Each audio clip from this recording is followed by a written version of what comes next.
And as promised, the combo that is taking over Showtime with their late night talk show, Desus Mero on Showtime Sundays and Thursdays at 11 p.m. And now the authors of God Level Knowledge Darts, life lessons from the Bronx. There they are right here, Desus Nice and the Kid Mero. How are you guys? Hey, what's up, Rich? How are you guys? How's it going, man? We're good. Chilling in the presence of a legend.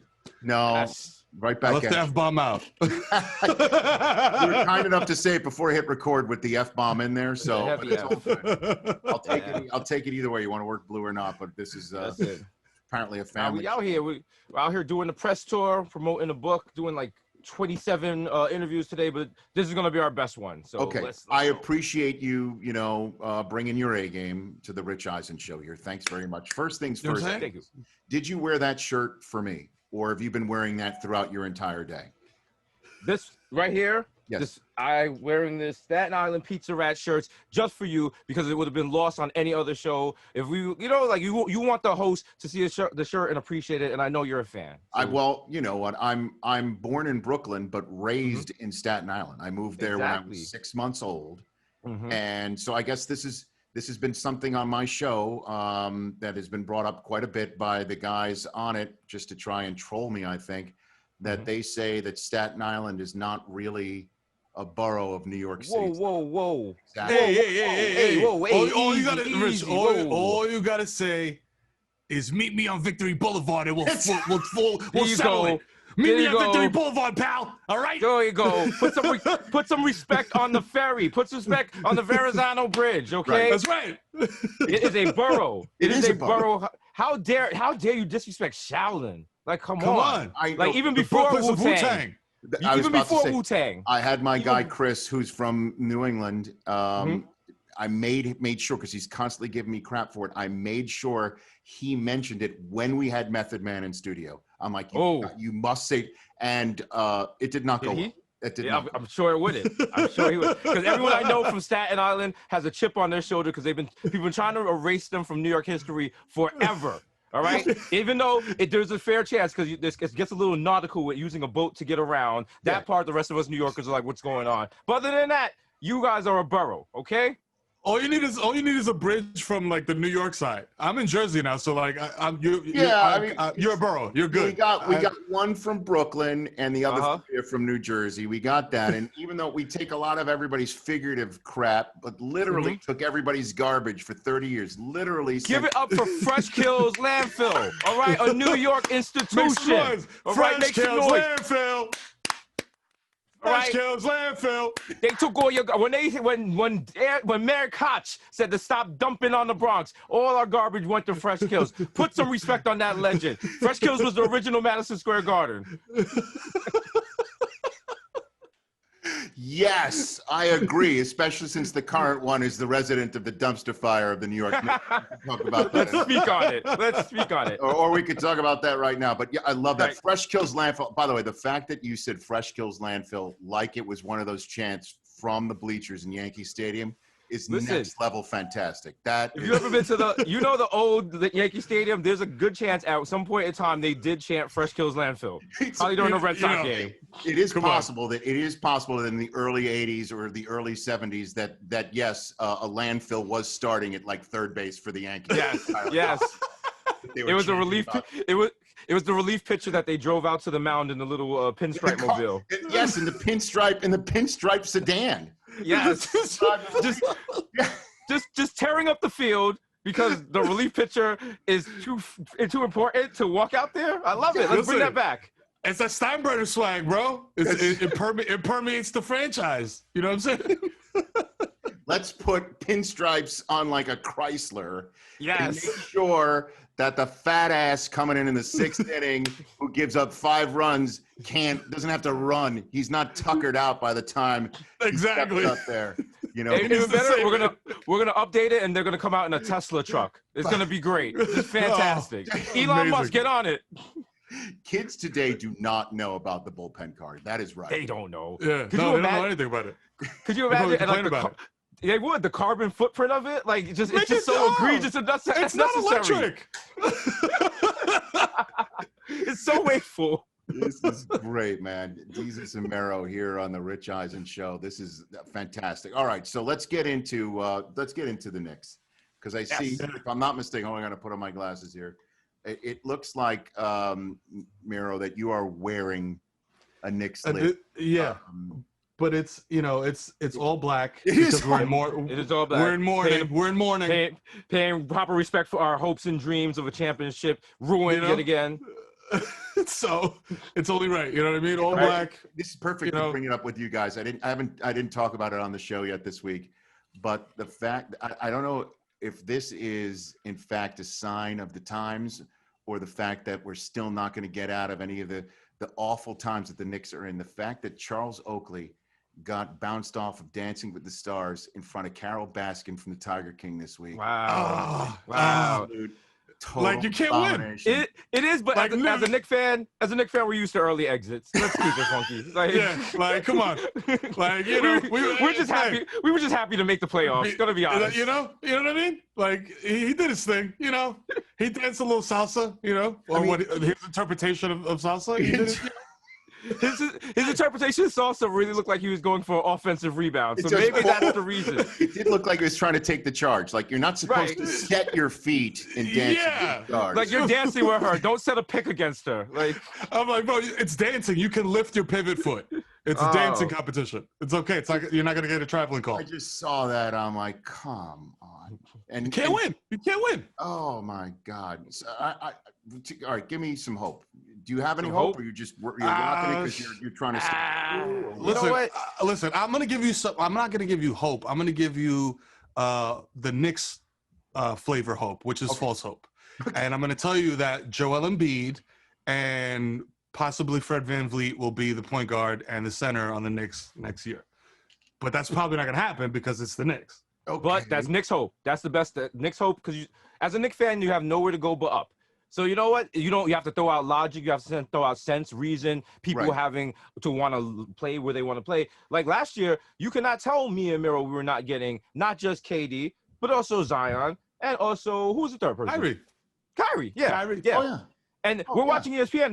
There's absolutely no chance that trade's gonna happen. And we're like, nope, not hearing it. Let me get ready to buy my KD Knicks jersey. Right, and we've done this so many times. And if we did it for LeBron. If that was going to happen, Giannis would absolutely come, and we all know that that's never going to happen right now. Never going to happen. So then, listen. What about?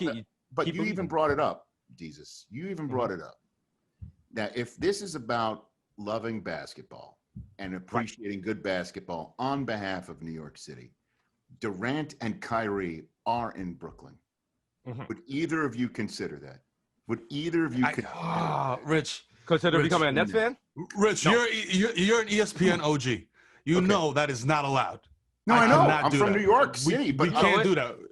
But just because they used to play on Long Island and from New Jersey, but they're in Brooklyn now, and that's Durant, that's Kyrie. I mean, that's I'll watch.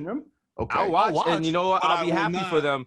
I will never, but I will never recognize them as New York's basketball team, and most New Yorkers won't. Maybe that will change with the next generation if the Knicks continue to just be a dumpster fire on 33rd Street. But you know what it is? We grew up with the Knicks, and being a team fan means you're there for the bad days. And sadly, we've had more bad days than good days. But then I look at Cubs fans, and I look at Pirates fans, and you have to see what they've been through. And eventually, every dog has his day, and one day the Knicks are going to be great. And when that day happens, I don't think the world is going to be ready for it, because people are going to die at that parade, and I'm one of them. Okay, I mean, you can talk about Cubs fans, but they didn't tell Bill Murray he had to go in just in the same entrance as the rest of the fans. You know what I mean? Like they didn't take Andre Dawson and drag his ass out of Madison Square Garden and let him rot in jail overnight. You know what I mean? Like that's. You know what I mean? And when you look at it like that, what I need you to do is zoom the camera out. Just zoom the camera out. Don't look at the real issues there. Like, no. Okay. No. Madison Square Garden. Everyone wants to play here. Willis Reed played here. You know, the Mecca of basketball. Billy Joel plays here. Like that's what you gotta focus on. No highlights in HD. Okay. What other arena has a Sbarro's right across the street? Huh? All right. Say You're right. less. I should zoom the camera out. We Zoom call the that on my camera show, me going down the Dolan wormhole. I There we dislike go. that man so intensely that it's just a gravitational pull. I can't get It out is. of it. But what Listen, can you you're a New do? You Yorker. can't do anything about it. You can't do anything about it. Like it's like Like- if you're a New Yorker, you're obligated to hate James Dolan and the mayor, no matter who the mayor is, and you're obligated what to I hate knew? him. It's just, You know it is what? it is. What I knew What, the Jesus? James What do you Dolan situation was completely out of control when the fan told him to sell the team, and he tried to fight the fan outside Madison Square Garden. At that point, there's no redemption. There's no going Called him a back. drunk. He called that guy a He did. drunk. He did.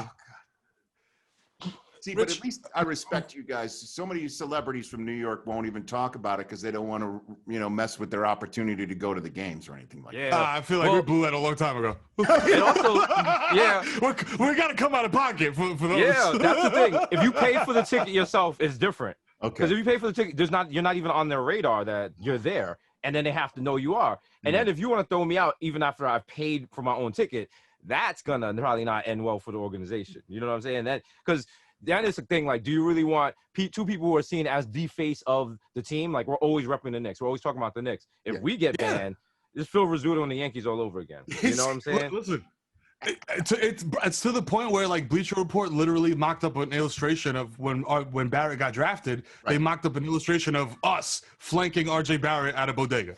That's how synonymous we've become with the Knicks. So it's like, we got to tell we got to tell the truth. That's why if you go to the Nets, you would have a lot of influence. You know what I'm We saying? have a lot of intuit, but we would influence. You'd have a lot of influence. Yes. Yeah. No, even worse. I've been to a Nets game and they treated me so well. And free food, free drinks, and it was like, anytime you want to come, you want to come. But then they put me on the jumbotron, and then people was like, "Wow, traitor!" I wasn't a traitor. Didn't have any Nets gear on, but you know what? As a Knicks fan, I'm not used to happiness. It felt weird. It felt I was free food and drinks. The team is winning. People were happy. This is not how I'm used to watching basketball. You ever taken a rescue dog and then like you go to pet him and they like they're like, hey, whoa, whoa, right. hey, I don't know what's going on here. Yes. That's kind of us. You know what I mean with the Knicks. It's like if I go to a Nets game and I get that and I have similar experience as Desus had, I'd be like, whoa, the shrimp cocktails for me. I felt so passing lost to because pass it back to somebody else. I felt so lost in the third quarter because I keep looking at the scoreboard and I was like, when are you guys gonna lose 30? When you guys just gonna blow 30 points and lose this lead? I don't get What's going on? Why? The fourth quarter is coming on. You're just gonna keep a lead? You guys are gonna. What is this? Are you guys playing defense? You guys aren't putting 6 power forwards on the floor at the same time. What's wrong with you guys? At the end of the game, the announcers was like, "The Nets win." I had to use Google Translate on my phone to figure out what that word meant. Like, what is win? What is win? You know what? But shout out to the Knicks because the only thing that's giving me hope with the Knicks though is I'm in Jersey now. Gambling is legal, and the Knicks, those spreads are outrageous. Like the Knicks, it's like the Knicks is underdogs by 26.5 points. I'm like, oh, that's a lock, and then they lose by 5.5. They lose by 40. And then I'm screwed. But that's the mantra in this house. Even to my kids, my oldest son is 9 years old, and he knows. If the Knicks cover, they won. In our hearts. And also, in all seriousness, being a Knicks fan, it's about the journey, not the destination. Okay. Yes. Yeah. There we All go. right. Well, and that's why I'm saying maybe your journey should go through Brooklyn. Look, your book. This has been phenomenal. You guys have to keep. We have to do like a regular Zoom. Let's Tell do me it. about your book before, because I know you guys have other places to go right now. God level knowledge darts, life lessons from the Bronx. It's just life advice from our living in the Bronx, stories, experiences. Mero talks about relationships. I talk about the heartbreak of 2004, watching the Yankees lose to the Red Sox. Talk about it very vividly. Still Speaking hurts. of the Knicks, I talk about LJ's 4-point play in there. You know what I mean? Which is like literally like that was what the whole garden just went crazy. That shot. Man. I talk about Kobe's 61-point game. I was there for that, and then I was there when Melo broke it with the 62-point game. Even though Kemba Walker wasn't playing, it was a Tuesday night, but we'll still take it. Listen, lots of good experiences. You'll read it, you'll feel like you're in the Bronx, and you'll be like, "Wow, those two guys. I'm glad they're no longer those people. They've grown up. I should follow their example." Yes. That's phenomenal. It's a choose your own adventure book. Well, congrats on all your success, man. Your show was just renewed for a third season. You had your book, and I mean, again, and then your Bodega Boys podcast available wherever all the podcasts are. If there's any time, you know, I could return the favor to you and anything that you got going on, I'd love to do that. You know, Oh, definitely. You can return the favor right now. Okay, how am I doing that? Telling me, okay, should I trade? It's a fantasy football question that you're. Yes, it is. You're going through your phone right now. Okay. Yeah. All right. What can I do for you, Mero? What can I do? I have a proposed trade. Okay. All right. Okay. It's been proposed to you, or you're proposing it? It's been proposed to me. Okay. Okay. And it is for me to give up. Miles Sanders. Okay. Eagles. You know. Give up Miles. Give up Miles and get Amari Cooper in return and a random wide receiver who I've never heard of. So 2 wide receiver. Do you know the name of the random wide receiver that you've never heard of? Man, no, you do not. Okay, I don't. No, I would stick tight with Miles Sanders. You tell them to pound sand unless you need receivers. Do you need wide receivers in the? I don't. I don't. I mean, I got one guy hurt. Mike Evans is doing all okay. You know. Okay. Yeah, I would say so. Yeah. What's the name of your fantasy team? Barlow's Zantana. Barlow's Santana, like after Kevin Barlow, the running back, or is that what? No, after Carlos Santana, one of the AKAs from the Bodega Boys. Oh, okay. AKAs, yeah. It's a play on Xanax, Xanax bars. Okay, very good. Okay, no, I think Barlow Santana should stay put. Do not tell whoever to pound sand. There you go. Tito, you heard it here first. There you go. That's a rich lock right there. Any other advice or whatever, I'm available for you guys. Congrats again. Everyone should get your book where all books are sold. Life Lessons from the Bronx.